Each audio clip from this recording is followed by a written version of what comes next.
Good morning, everyone. Welcome to Morning Minute, episode 296. Melbourne Cup. Melbourne Cup, the race that stops the nation. Now you've thrown me off. I don't know if I spelled grey wrong. I'm walking on the grey line. Anyway, it is what it is. It's more about the substance, not the spell check. Fact check, spell check. I think you got grey. I think you got grey right. G-R-E-Y. I'm pretty sure. G-R-A-Y. Yeah, I'm pretty sure. I think one's American, one's Australian. Hey, Well, Jeff Luby, how are you? Happy Melbourne Cup! Yeah, I think I got it right. I've been watching a lot of American politics, so I'll probably start spelling mum, M-O-M now, and all that stuff. Mom. Okay, this morning is something that's very, very close to our hearts.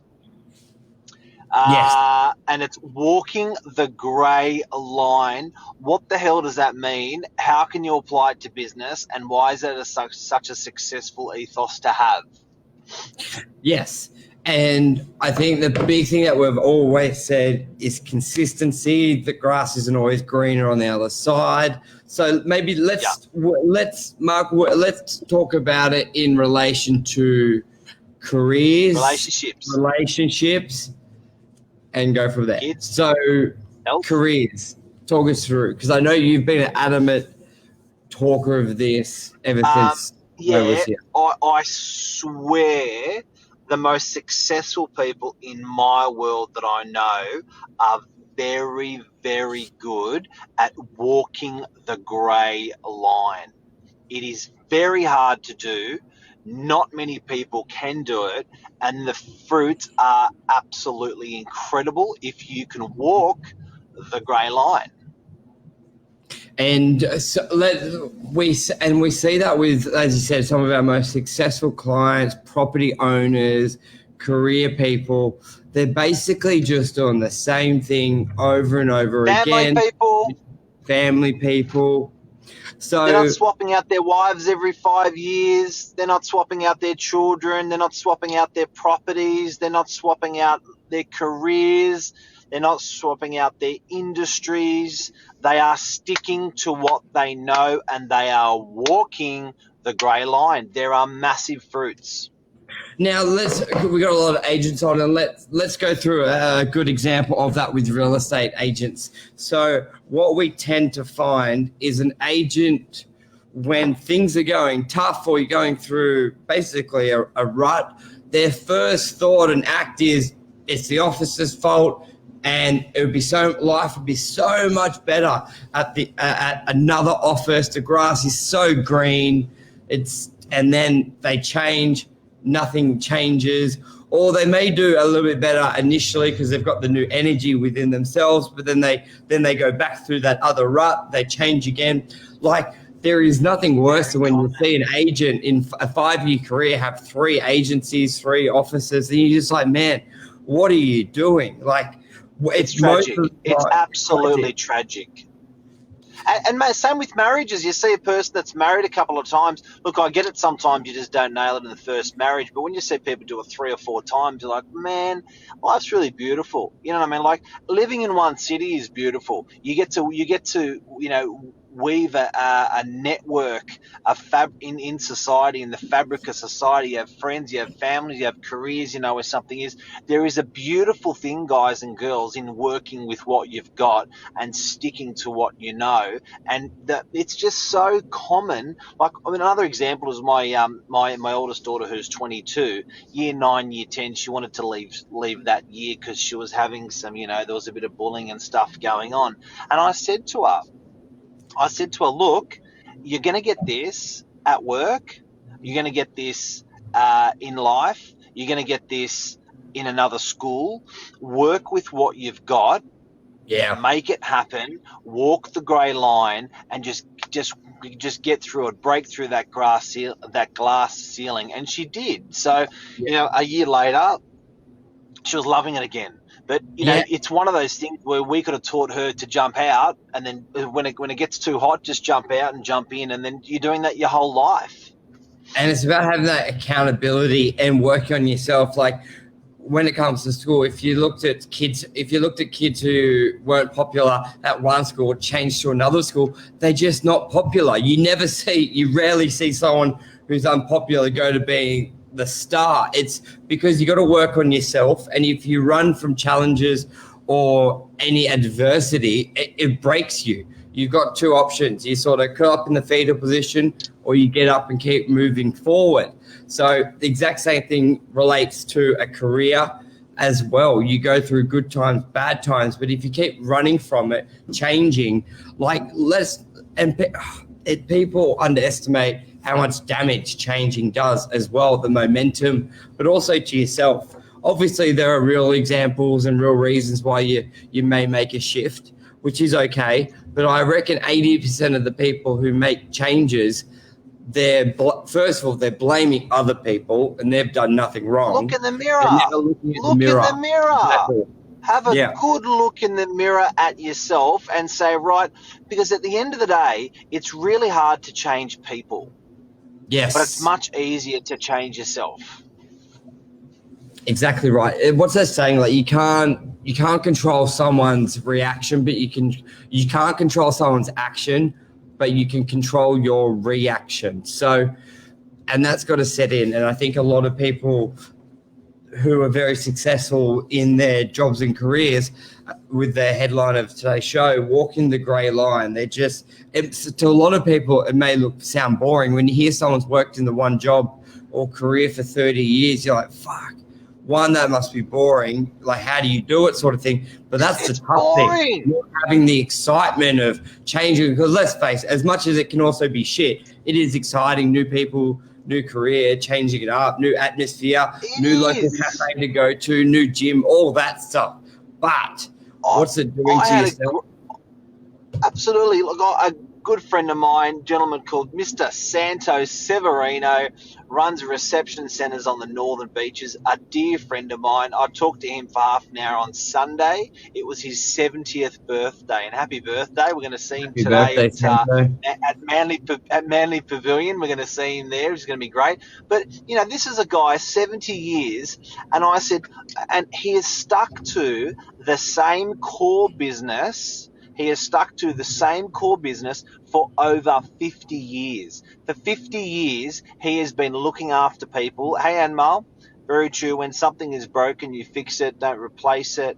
On a deeper level, this is very true with careers and relationships. Spot on. But back to Santos Severino, this is a guy that's stuck. Him and his wife have stuck to each other. They have stuck to their kids, loyal. They have stuck to their industry, loyal. They have stuck to property, loyal to property, as in they're not swapping them out every year or two. But there are beautiful things, like 50 years in an industry, the amount of people that he's made happy, the craft how sharp he has sharpened his blade has been just incredible. Whereas, again, it goes back to walking that grey line, guys. Yes, it's boring, but yes, there are beautiful things that will keep manifesting from it. Seriously. Yeah, and there's things, and don't mistake keeping on the grey line as never innovating, never evolving, not self-educating. Like, you may be doing the same thing, like, for example, selling real estate, but you're constantly innovating how to do it better, how to change it, how to educating yourself. So you're getting that excitement and advance through it, but you're keeping to the core fundamental. G'day, Michael, how are you? Like, it's when you see, and we've all got those friends. One day they're doing finance. The next day they're a landscaper. The next day they're a personal trainer. The next day they're selling some pyramid scheme, something like that. Like, they're just constant, and you're like, man, you're all over the shop. If you believe in the principle that you've got to do 10,000 hours of the one thing to be an expert, like, you're doing 10 things shit, like really. So, and Mark, you always say this good story about the shrink in the eastern suburbs about partners and their sort of midlife crisis, and do you want to go through the few things, the sex, the drugs, and that's with the career, so that relationship. Absolutely, it's on the same tangent. So one of the biggest hey. And then Admar goes, they are an Uber driver. So true. That's They right. change. Yeah. But one of the most successful psychologists in the eastern suburbs of Sydney, I was having a bit of a chat to him, and not on a, not because I was Not using his professionally, services. socially. He's a personal friend, and Yep. and I was saying to him, look, hey, just out of interest, so this is a guy that's consulting some of the most powerful people in Sydney. I'm talking seriously powerful people in Sydney. He's consulting their families. He's the best of the best. And I said, look, where does it go wrong? Because we were talking about his work and stuff like that. I said, where does it go wrong? He says, Mark, I've been doing this for almost 40 years now. He says, I'll tell you where it goes wrong. And I was listening hard. I'm like, there's going to be good oil coming out of this one. This is a guy, an amazing person with a lot of experience dealing with incredible people. And I said, where does it go wrong? He said, okay, you're listening? I said, yeah. He says, these guys can live where they want, whatever they want, drive whatever they want, travel wherever they want. They can eat whatever they want. These guys are some of the most powerful people in Sydney. And he said, when you live a life of beige, and I was like, what do you mean? He said, when you live a life of beige, I said, what's beige? He goes, everything's perfect. Every single thing in your life is perfect. You cannot want or wish for more. He said, guess what the human does? I said, what? He goes, sex, drugs, or rock and roll. I said, what do you mean? He goes, they want to screw it up. They want to F it up. They want to add, it's all going so perfect. It's all so good. They want to mess it up because it's too perfect. Sex, drugs, and rock and roll. Sex, they'll have an affair. Drugs, that's an obvious one.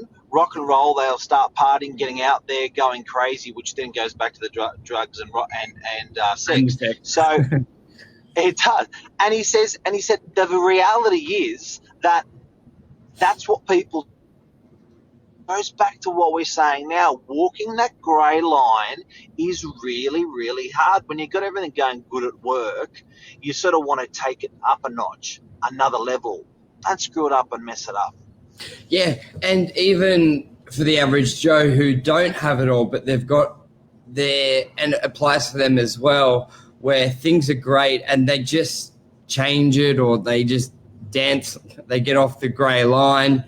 But then those people, what they want some more excitement. Like they've got the, I don't know, typical suburban lifestyle, wife, kid, house, good income, they're safe sort of thing. But then they fuck it up with those things. But what they could look to do is maybe go on an extra trip, buy that car as a luxury. Like you've got to do so some people look for the excitement. And sometimes they self-destruct and blow up their career because they want to adventure. The whole thing. They blow up the wife because it's an adventure. But there's things that you could do which are a little bit more realistic. Buy a car, go on a trip with just things like that. Try and bring more. Buy a horse, your daily buy a tractor, whatever makes you happy, And I think you said it well, Michael, just before you started what you said. This has nothing to do about money. I know I gave you the example of this guy in the East and these people, they can do whatever they want. But it's about what that grey line or that life of beige. That life of beige, isn't talking about money. It's just that sometimes it's all going so right and all going so perfect, it becomes boring for people. Yeah. And they do sex, drugs, or rock and roll. Yep.